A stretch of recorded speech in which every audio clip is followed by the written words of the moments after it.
Hi boys and girls, it's Miss Simon here again with another craft for you. So we've been talking a bit about time and we've been labeling the clock and learning about the hours. So today I thought we would make our very own clock so that we could have it at home and we could play around with the minute and the hour hands so we can keep practicing time anytime we want. So all you need is the template I sent and you just print it out, which has the clock face and it has numbers and arrows for the minute and the hour hand. So you also need some glue. If you have a glue stick, that's great. Liquid glue works too. You need some scissors and some pencil crayons or markers, pastels, whatever you have at home to make it beautiful. So the first thing you're going to do is you're going to color the clock. So I have one that I finished, so I'll show you that. So once you've colored your clock however you want, you don't have to copy me. I just use colors to make a wheel all the way around. But you can do polka dots, you can do flowers because it's spring, you can use nice bright spring colors, which I chose to use. And once you're done coloring the clock, then you're going to use the paper with the numbers and the arrow. And you're going to cut them out. So I really need you to take your time, use your scissors, and be careful. So I've cut mine here, and so we're going to cut them out one at each square, one at a time. So remember, it is not a race, and it's okay if they are in not the right order when you cut them, because when we glue them down, we're going to glue them down together in the right order. So I'm cutting on the line.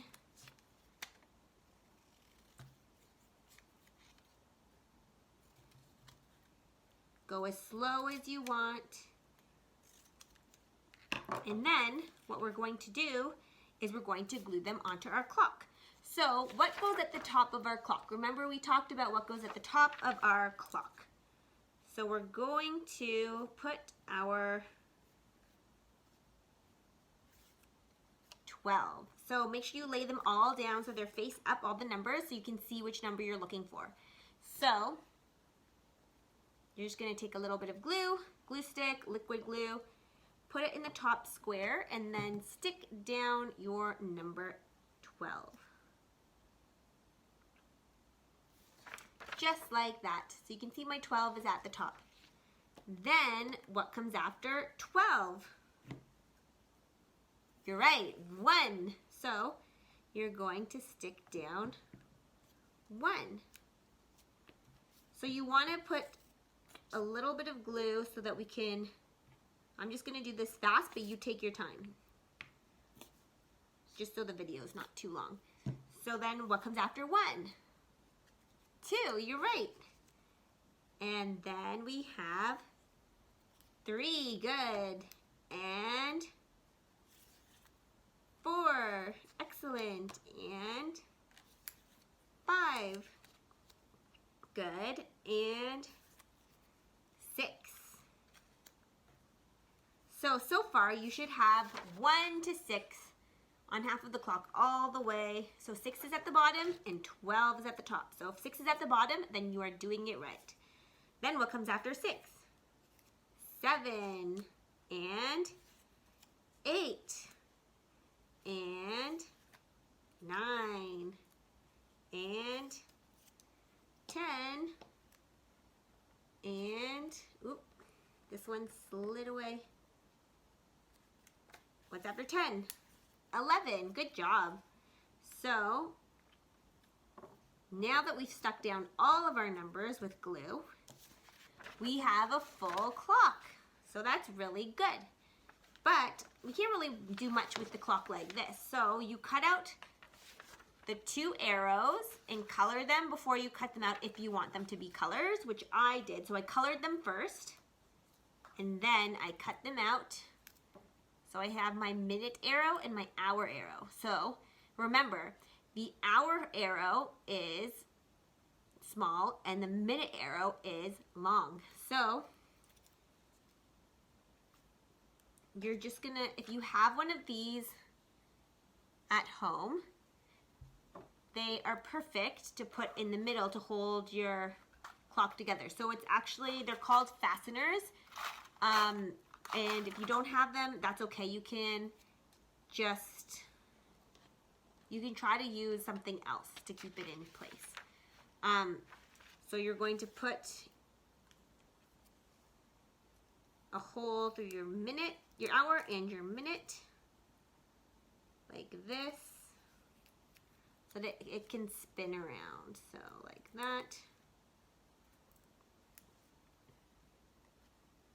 So I have my little fastener in, and then you make a hole. I've already made my hole in my paper, but I just took a tiny little pen and put a hole there. You're gonna push this through the paper, like that. See? And at the back you can close the fastener, but I'm going to show you. If you wanna leave it like this, that's fine. You can leave it on the paper. You can play around with the minute and hour hand, moving them around the clock to make each hour 1 o'clock, 2 o'clock, 3 o'clock. But I want to make mine a little bit more sturdy than on the piece of paper. So this is optional. If you have a paper plate, like I do, just make sure you put a hole through the middle. Ask mom and dad to help you maybe, because paper plates are sometimes a little bit thicker. I want to put this on the paper plate so that I can carry it around like a clock. So first I'm going to cut out the whole clock. Like this.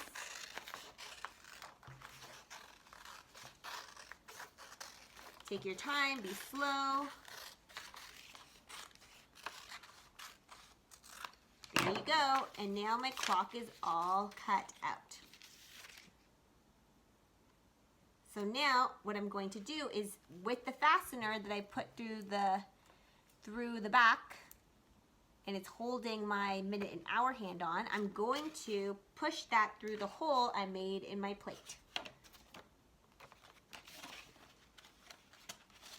So if you need help from a parent, you might need help for this. And then I have it pushed through the back, so I'm just going to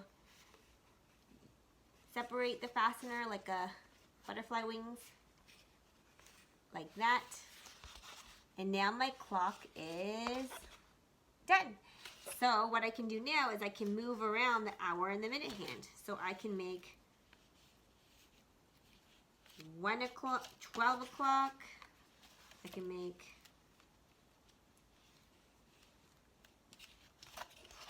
1 o'clock, because the little hand's pointing to the 1 and the big hand's pointing to the 2. I can make 3 o'clock. The little hand's at the 3 and the big hand's at the 12. So I can really play around with it and make different times. 6 o'clock, the little hand's at the 6 and the big hand's at the 12. So I get to move around the clock however I want. And if you have extra time, if your plate has a border around it, feel free to decorate that as well. So you can take more markers, crayons, whatever you have, and you can start decorating it. So we can make squiggles, or you can do little hearts. You can do rainbow colors.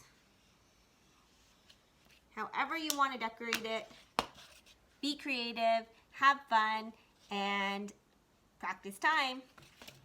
Bye, guys.